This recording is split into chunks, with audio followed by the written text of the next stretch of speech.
فأعوذ بالله من الشيطان الرجيم بسم الله الرحمن الرحيم يا أيها الذين آمنوا قوا أنفسكم وأهليكم نارا صدق الله العظيم. جناب صدر، حضرات حکمین، سامعین باتمکین، زمانے نے اس قدر تیزی سے کروٹ لی کہ جس انقلاب کو طویل مدت درکار ہوتی تھی اب وہ دیکھتے ہی دیکھتے رونما ہو جاتی ہے. زندگی کے ہر شعبے کی کایا پلٹی نظر آئے گی.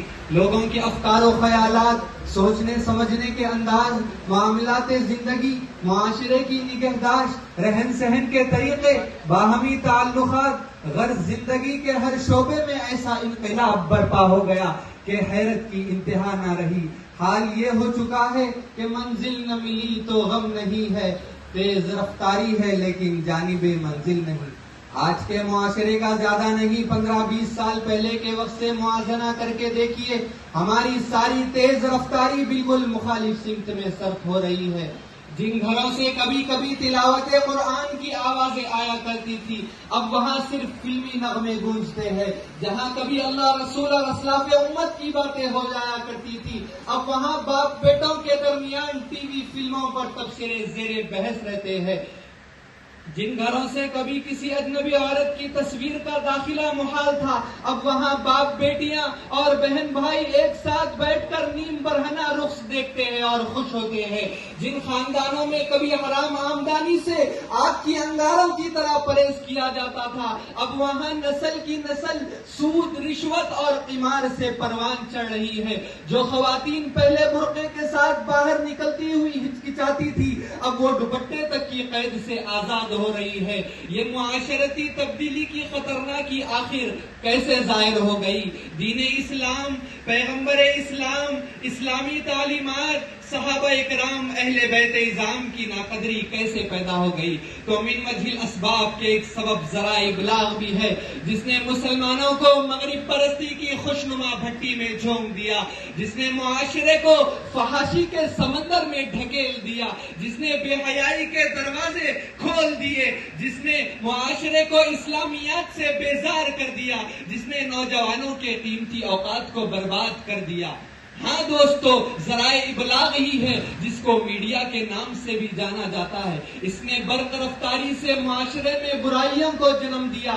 کیا مرد، کیا عورت، کیا جوان، کیا بوڑھا، کیا چھوٹا، کیا بڑا، سب ہی کسی نہ کسی اعتبار سے میڈیا سے مرعوب نظر آتے ہیں. اس کی ہر چیز کو سچا اور اس کے ہر پروگرام کو اچھا سمجھ کر نہار پیٹ قبول کر لیتے ہیں. اب میرا آپ سے سوال ہے، کیا رسائل سے جو فحاشیت پھیلی وہ معاشرتی برائی نہیں ہے؟ کیا جرائد سے جو عریانیت پھیلی وہ معاشرتی برائی نہیں ہے؟ کیا ڈائجسٹ و ناول سے جو ذہنی تصورات گندے ہو رہے ہیں وہ معاشرتی برائی نہیں ہے؟ کیا انٹرنیٹ سے جن لوگوں کے عقائد فاسد ہوئے ہیں وہ معاشرتی برائی نہیں ہے؟ کیا اشتہارات سے جو لوگوں میں بے غیرتی آئی ہے وہ معاشرتی برائی نہیں ہے؟ کوئی بے حس ضمیر ہی ہوگا جو اس حقیقت کا انکار کر سکے. عزیزو، انگریزی تعلیم نے نوجوانوں کو مادیت کے سیلاب میں ڈھکیلا تو وہی ذرائع ابلاغ نے رہی صحیح قوت ایمانی بھی ہضم کر گئی. ایک جانب جہالت نے انسانی اخلاقیات کے جنازے نکالے تو وہی دوسری طرف ذرائع ابلاغ نے لوگوں کو محض عقل کے بل بوتے پر عیسائیت، قادیانیت اور ہندو مت کا زہریلا انجیکشن دے رہا ہے. مسلمانوں نے اللہ رسول سے اپنا رشتہ توڑا اور ذرائع ابلاغ سے کنیکشن جوڑا جس کے نتیجے میں لوگ ڈر، خوف، بزدلی، بے ہمتی، بے غیرتی، بے شرمی، جھوٹ، فریب، زنا، چوری، ڈکیتی جیسی برائیوں میں ملوث ہو گئے. لہذا اب ان برائیوں کو رفع دفع کرنے کا وقت آ چکا ہے.